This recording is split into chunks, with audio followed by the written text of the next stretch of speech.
Bismillahirrahmanirrahim. Assalamualaikum warahmatullahi wabarakatuh. Alhamdulillah, pada kesempatan siang hari ini kita akan membahas mengenai masalah cara untuk menangani penyakit agar si pasien itu bisa cepat sembuh. Jadi begini, metode yang saya lakukan, yang pertama adalah kita meminta kepada Allah bagaimana caranya agar si penyakit tersebut bisa cepat sembuh. Sedangkan yang namanya penyakit, ini versi saya ada dua para sahabat. Yang pertama secara dohiriyah dan yang kedua adalah secara batiniah.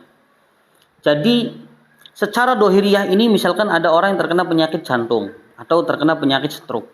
Kita cek kronologi orang tersebut itu kenapa sakit stroke.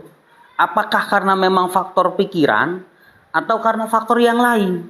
Kalau memang dia mempunyai sebuah penyakit stroke itu karena faktornya pikiran, maka mindset pikiran dia yang harus kita beresi terlebih dahulu.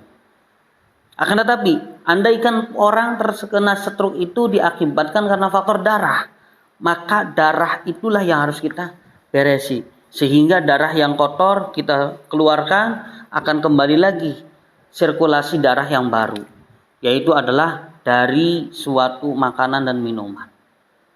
Nah, yang kedua, penyakit yang memang sifatnya itu batiniah. Ada lahiriah, ada batiniah. Nah, batiniah inilah yang memang kiranya tidak bisa dilihat, akan tetapi si pihak pasien ini bisa merasakan. Contoh, yaitu adalah penyakit santet, penyakit kiriman. Nah, sekarang begini, bagaimana caranya agar orang sakit ini bisa sembuh?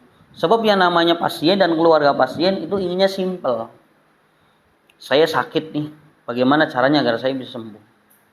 Setelah saya cek semua bahwa penyakit ini hadir di tubuh pasien tersebut karena faktor apa? Setelah kita ketahui, oh ini faktornya itu karena ulah dia. Berarti yang pertama harus kita sadari bahwa penyakit ini adalah atas dasar langkah kita yang salah. Kalau memang penyakit ini posisinya karena faktor teguran dari Allah atau karena faktor azab dari Allah, maka kita harus akui bahwa adanya penyakit ini, bahwa Allah itu sayang kepada kita. Allah itu kalau dibahasakan manusia ingin kita kembali kepadanya, ingin kembali ke jalan yang lurus. Nah itu. Sehingga alhamdulillah para sahabat, yang saya rasakan tidak ada suatu penyakit yang memang kiranya sulit untuk disembuhkan. Hampir semua keluhan pasien ketika kita sebelum menangani kita cek terlebih dahulu bahwa si penyakit ini faktornya karena apa, sehingga langkah yang paling otentik bagi saya yaitu saya mengajak bicara terhadap si penyakit tersebut. Karena saya berpikir bahwa penyakit itu adalah makhluk Allah, makhluk ciptaan Allah. Apakah memang ini faktor ulah manusianya, atau faktor kasih sayang dari Allah, atau faktor karena azab dari Allah? Setelah kita mengetahui bahwa asal usul penyakit ini datang karena faktor apa, sehingga kita akan menanganinya dengan enak. Lalu saya menegosiasi terhadap si penyakit itu. Kalau bahasa manusia, penyakit, faktor apa sih kamu itu betah banget di badan manusia ini?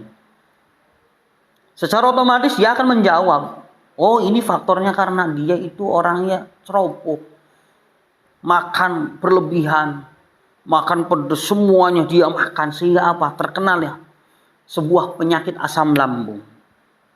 Nah, ketika memang sudah ketahuan bahwa kronologinya seperti itu, maka itulah versi saya para sahabat. Sehingga alhamdulillah, karena saya berpikir bahwa penyakit itu adalah ciptaan dari Allah. Kita sama-sama makhluk ciptaan dari Allah. Kita mengajak untuk berdiskusi.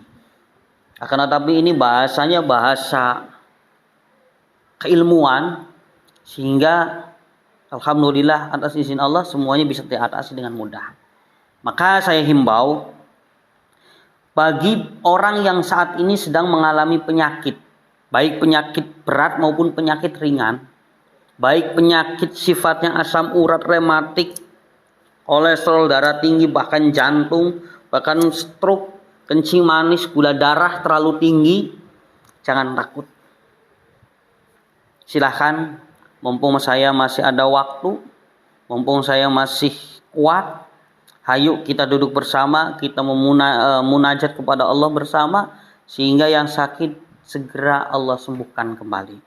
Mudah-mudahan dengan niat yang baik, dengan semangat yang tinggi, yang sakit bisa kembali sehat kembali. Ya, yang sakit bisa sembuh kembali, yang posisinya lemah bisa kuat kembali. Insya Allah saya mendirikan sebuah padepokan Sumur Keramat Kubang Gunung dengan alamat di Desa Pabadilan Kidul, Blok Kubang Gunung ini. Mudah-mudahan tempat ini kedepannya bisa menjadi tempat yang bermanfaat untuk membantu sesama. Jangan takut, insya Allah kami akan berusaha dengan semaksimal mungkin. Semuanya kehendak Allah. Mudah-mudahan siapapun yang memang kiranya datang di sini pulang dalam keadaan sehat, dalam keadaan selamat, dan dalam keadaan baik-baik saja. Oke, cukup sekian dari saya akhiri. Assalamualaikum warahmatullahi wabarakatuh.